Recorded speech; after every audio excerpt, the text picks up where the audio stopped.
My name is Eric, and in this podcast, I will discuss how this group of black writers inspired me to become a creative author. Welcome to the craziness that lives inside my head.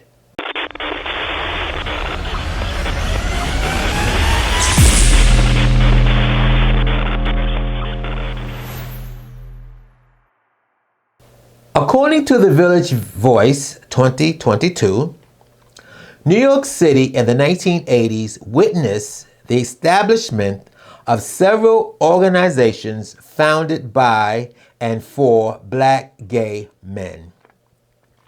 Among these organizations were two writing groups, the Black Heart Collective and Other Countries, both with ties to Greenwich Village. Began in 1980 by a group of black gay men involved in the arts and in politics. The Black Heart Collective was followed by Other Countries, a writing workshop established in 1986. Other Countries included several men who had been associated with Black Heart Collective. Other Countries eventually grew to include a writing workshop, which continues today, a publishing initiative, and a performance program.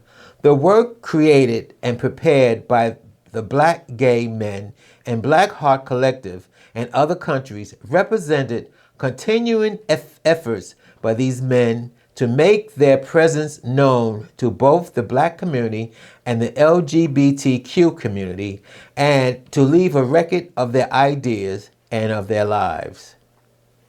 Okay, we're going to do this all over again. Ready?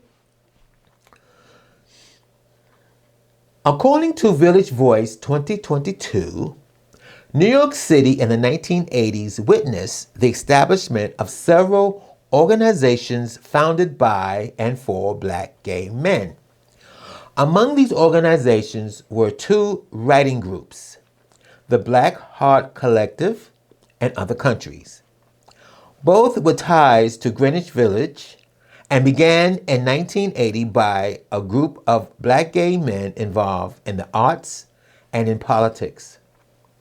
The Black Heart Collective was followed by Other Countries, a writing workshop established in 1986.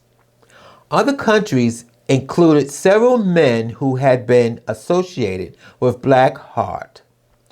Other Countries eventually grew to include a writing workshop, which continues today, a publishing initiative, and a performance program. The work created and presented by black gay men in the Black Heart Collective and Other Countries represented continuing efforts by these men to make their presence known to both the black community and the LGBTQ community, and to leave a record of their ideas and of their lives. So, this group, Other Countries, is, I used to go to Other Countries. I think it was once a week at the Gay Center in New York City on 13th Street. And it inspired me to do my writing and to be, when I mean by creative, not being afraid of writing what my life is about. Almost like this podcast. To tell my story the way it is. And I want to tell you one person who was very inspirational, who really did inspire me, and his name was Asante Saint. And Asante Saint was, in my opinion, very brave, I say. Not afraid to be himself. And a lot of guys in this group weren't afraid to be themselves and not afraid to communicate that to the outside world, outside the gay community. So I know another podcast I told you all the books I wrote. But this group, other countries, started me on my way. Now, according to this article I read I got from Google, other countries still exist today. That I don't know because I haven't kept myself in contact with anybody from other countries since the 80s. But I would like to tell you that this book, my part of my readings, it was edited and published by Asante Sate. This is from the 80s. And in this book, I have my work in this book, and it's a collective of poems and prose from the group. The name of the book is The Road Before Us. Now, I don't know if it's still on sale. I don't know if it's at the libraries. This is my copy that I kept all these years. And the other thing, according to this one, my work is in this book, which was started from someone also from that group. Let me see. It says here, this one was published by, let me see, Roy Gonzalez. And this is Pyramid Periodical. Roy Gonzalez, Pyramid Periodical. My work is in this also. And this is, let me see what date this is. I should give you, this is the winter of 1992. It's the winter of 1992. And while we're on the subject, I had got an email about a year ago. I think it's been a year ago. A woman that was very friends with Asante Sate. Asante Sate passed. I'm not sure when he passed, but he passed maybe in the 90s. So she took all his work and she published a book on Asante Sate. It's called Sacred Spells, Collected Work. Now this is new. So this came out, I think, last year. So you go to Amazon or go at the library and check it out. It's called Asante Sate, Sacred Spells, Collected Work. And let's see. Her name is, because she's the one who put it, I think it's, I can't say her name. Her first name is Michelle. And she put all the work together. Edited by Michelle Christberg.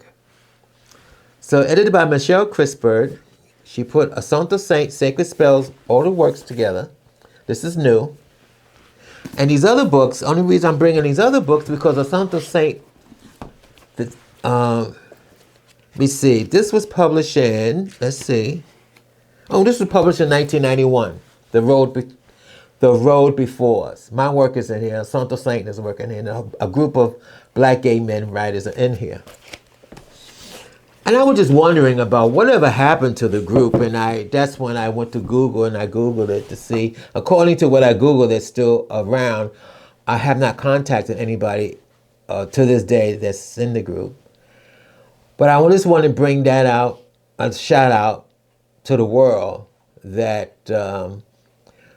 other countries, according to it's still around. I was in other countries in the 80s, and the guys inspired me to do my writing.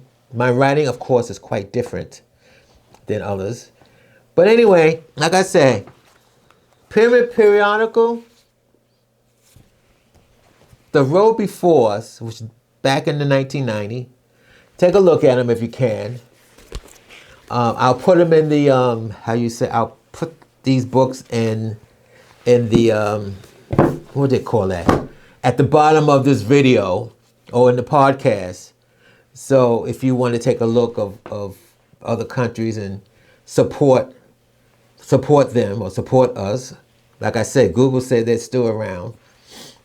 So anyway, thank you for listening to the craziness that lives inside my head.